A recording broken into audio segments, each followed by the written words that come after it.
Welcome to Taste Buds. I'm Debra Eckerling, goal strategist, writer, and foodie. And today I'm speaking with Jamie Pachino, who's consulting producer for So Help Me Todd. So, Jamie, really excited to talk with you. The show is not Jewish, but you are Jewish, and food is like a main character in the show. So here we are. That's perfect. Yes, food is also a main character in my life, so that works out great. So it's win-wins. So tell me about the show and how food is a character in the show, and we'll go from there. So Help Me Todd is a story of a mother who's an attorney, played by Marcia Harden, and her sort of failure to launch-ish son, who is an investigator in her firm, played by Skyler Astin. Both of them are amazing. Food just comes in all the time. It's funny, we talk about it in the writer's room. It shows up on, in a lot of the scenes where people are eating or people are talking about eating, or they open up the refrigerator and there's 17 cupcakes. And I mean, there's just a lot of stuff where it's fun, and I started as an actor, and actors like business. So food on set, in a scene is business, and it's really fun to play that way. And so how did you get to Todd? Because you and I have known each other a while, but this is the first time we're doing like an interview like this Yeah. way. So I'm excited to know. I, believe it or not, started as an actor way back when. I slowly morphed into a playwright. The playwriting took me into screenwriting. And I first moved out to LA about 21 years ago, believe it or not. And I started writing movies, features and TV movies because I had small kids and it was a great way to like control my schedule. But little by little, my representatives were like, you belong in series TV. And ultimately, once the little one toddled off to kindergarten, I was like, all right, let's give it a shot. And I fell madly in love with it because it's about as close to theater as you can get when you're working in this industry, because it's really collaborative, and it's, the writers have a lot of control in a way that they don't necessarily in features. And little by little, I've been working both in network and in cable and in streaming. And so I've had a really, really great opportunity to do all kinds of work. I've done a bunch of procedurals, meaning like there's a case of the week, like a law show or a cop show. This happens to be a law show. So it was a really good fit. And they brought me on board during season one. And here I am, we're in season two, and we are crossing our fingers that there will be a season three any minute now. So how has your upbringing and your Jewishness impacted everything? It's a big question. So I would have to say my father, whose birthday it is today, unfortunately, he passed away a long time ago, but today's his birthday, is the major factor in my storytelling gene, because he could tell a Jewish joke like nobody's business. He had that sort of rhythm of how you tell a Jewish story and how you take your time and where the punchlines are and how you call things back. And he gave amazing speeches. And I really think that my love of storytelling, and he was a great writer. He was a lawyer, but he was a lawyer. So it's like there's the intersection, which is the law and the storytelling, the rest of it. Um, I really got all of that from him. And I think, he was a yeshiva student when he was growing up. So was his dad. Like, it was all the way back. I went to like a Hebrew day school. I feel like it was just in that storytelling, that Bubba Mice, that like all of that stuff that you get. I really got that growing up. So I feel like it was a natural path to me to become some sort of storyteller. And so how does that food love tie into the storytelling? I have put food in almost everything I've ever written. There's a long running joke that friends of mine, when I started out playwriting, there would either be bourbon or Chinese food in every play where they're like eating or they're drinking something. But I know for sure that Chinese food is 100% from my Jewish upbringing. Like, it's the Sunday night dinner. This is probably a little sacrilege to say, but we kept kosher, and we had plates for meat, and we had plates for milk, and we also had plates for takeout Chinese food. So probably a little sacrilege, but that's how we did it. That's how we rolled. I think it works though. I Yes. mean, it's completely logical.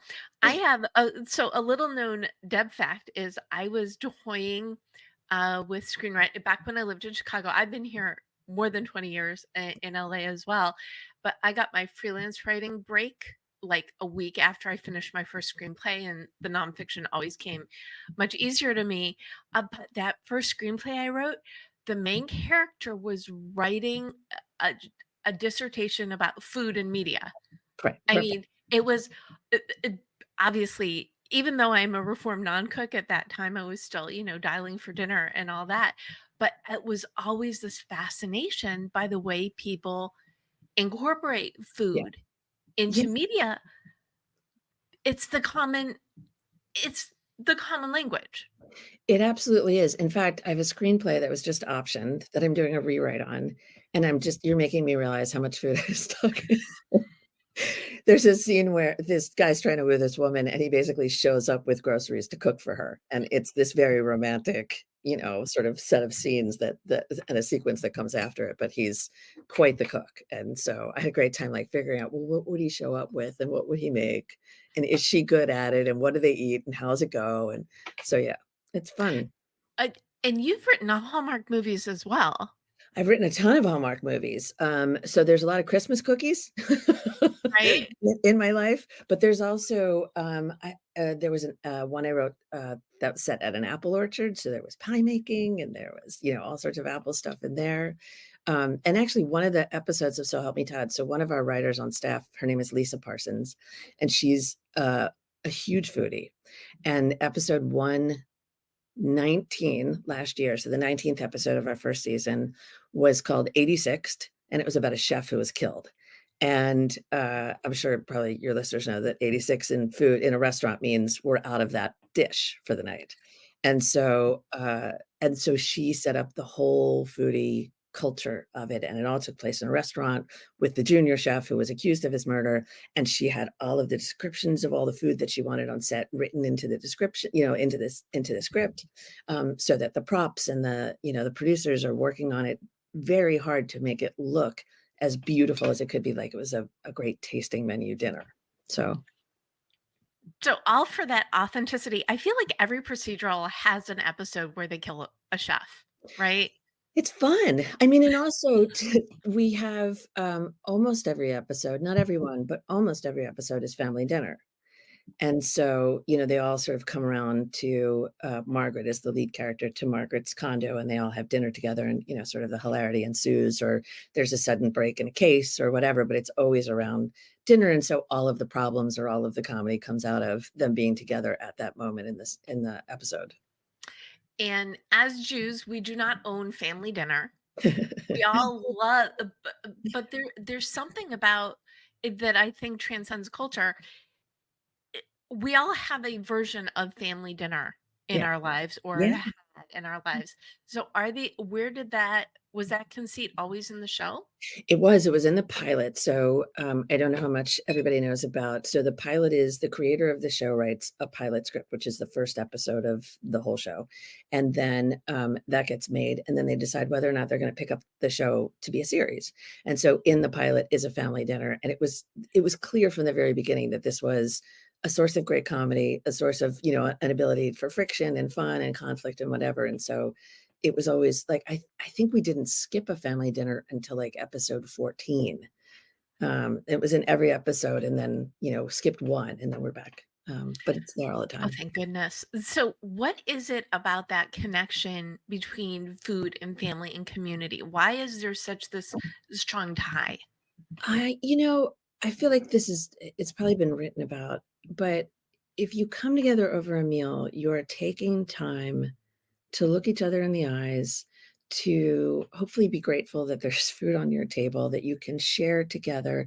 I made it a real priority. I have 2 kids. They're now 21 and 17, which seems impossible. They're graduating high school and college, but I made it a huge priority when they were growing up that we sit down for dinner, and that was around karate, around ballet, around soccer, around, like homework, everything. I was like, we're just going to take this time and we're going to sit down and look each other in the face and make sure that we catch up and we connect and we take a breath. And I think those are some of the foundational parts of family life for that reason. And you got your food gene and your storytelling gene from your family. So there's some a heredity in Absolutely there. did. And what's funny is it just occurs to me. So, we had pretty basic kind of, 70s, 80s kind of meal making at home. And that was around baseball and ballet in my growing up house. Um, But my dad, when I think I was in, like, junior high, he took up homemade Chinese food. And so once a month or so, and it was kosher, obviously, because it was in the house, he would make Chinese food, and it was the only time he ever cooked, and it was so good, and he got books, and he did research, and it was so delicious, and when I was in college and I moved into an apartment out of the dorms, the first thing that I started cooking was Chinese food, and I got his wok eventually, and so that was my love of cooking was born out of Chinese food in a Jewish home and his love of that too. So that's I mean, you're making me connect all of the dots. Well, that's what the dots are there for, right? Yeah. So so do you cook? Do you still I mean, how do you cook? You're just, like, always doing a million things. I love to cook. I love it. To me, that's my, relaxation. I find it really creative. I don't bake really. I have a couple things I bake, but I don't that's not my thing because baking to me, baking is science. And I'm not scientific when I make food. I'm very like, maybe I'll add a dish of this and maybe I don't measure that great. I'm just a by feel kind of cook. And Mhm. I like to learn a lot about different cultures and different food that way. And I make holiday meals and or I'll make, I'll pitch in. My brother also lives in LA, so I'll pitch in for Passover, I'll pitch in for Rosh Hashanah. We all sort of come together and do that on holidays too. So I don't know, I really find it creative and relaxing and nourishing, like, I love feeding people. I'd love to feed people. I love having them over, I like having dinner parties. It's my favorite. Well, I feel like I mean, there I was gonna say there's nothing more Jewish than food, but really, it's so embedded into our culture, and as I said before, I'm a reformed non-cook, but my go-to is chicken soup because you can put everything in the Instant Pot and then go do things, and then it's I love food, right? I love it. Nothing like it. Do you have a favorite recipe that you want to share? Because I always like to, um I don't feel I feel like it's not fair to talk so much about food without offering a That's recipe. that seems very reasonable. I would love to offer you my mother's chocolate chip cake, which is the best and the easiest cake in the world. It's basically a dump cake. It's a yellow cake, you use yellow cake mix, sour cream, pudding, oil, so it's so moist and it's so delicious, and then the only thing that's hard about it is you have to shave down, I think it's 4 ounces of German chocolate, so you shave that in, and then you throw in a whole bunch of chocolate chips, you mix it in a mix it in and just throw it in a front pan, and then I like to it doesn't have icing, which everybody's like, "Oh, it's not that pretty," so I like to, take a little, strainer and do powdered sugar over the top of it so it looks really festive, but it is, honest to God, I bring it to people and they're like, "It's such an unassuming little cake," and then they taste it, they're like, "How many more of these can you make and bring us?" So Is there a food memory attached to this cake for oh, you as well? 100 it's every holiday, it's every single Jewish holiday, that, my mom made it for almost every holiday. It went first off at the dessert table. My daughter, who went through a big baking phase, she came up with this great twist on it, which is we put it into little cupcake tins, and then she made chocolate ganache to ice it with, like dark chocolate ganache. Highly recommended. Wow, Yeah, talk about up-leveling a cake for yeah, 3 generations. yeah, and it's just the same exact recipe, you just pour it into little cake, little, muffin tins, and, Mm, they came out so good. amazing, Mhm. amazing. So, how much let's before we wrap, let's go back to the show. So, do you bring your cake to the set too? Have Okay, you so done that? set is in Vancouver, but the writer's room is in Los Angeles, technically in Glendale. And last year, in the middle of the year, there was this argument that came over which bakery in LA made the best like berry cream cake. So we ordered 2 of them, and then we had a taste testing. And then the next week, we were like, "Well, now we need cake again." So somebody brought in a cake, and so I was like, "Well, I'll bring in the chocolate chip cake." And so I brought that in. So little by little, we have become a cake writer's room where everybody brings in or, bakes a cake for the staff, and usually we do it on Mondays, so it's something to look forward to on Mondays. And it's just become this crazy stupid thing that we do, but it is. We are very much a cake. And writers' room in general, there's food everywhere all the time, but there's very rarely like not processed food. So there's very rarely fresh food, except, like lunch, whatever. But it's always like candy and granola bars and cereal. And, it's just like all these snacky things, but never like a fresh cake. So it's a real treat. It's really fun. Nice. Mhm. So you're bringing the food theme. Is it you're bringing the food theme from the writers' room, mentally to where they film in Canada, Yeah. and vice versa because they probably eat well on set too. Yes. Yeah. Well, there's so much food on set and it's there 24/7 because, people come in and out at different times or they have a break or there's a setup of a camera and you can go grab something. It's really hard not to eat the whole time you're on set. It's really hard, especially if you're outdoors, like if you're doing an outdoor shoot and it's cold, all you want is food to keep you warm. So it's everywhere.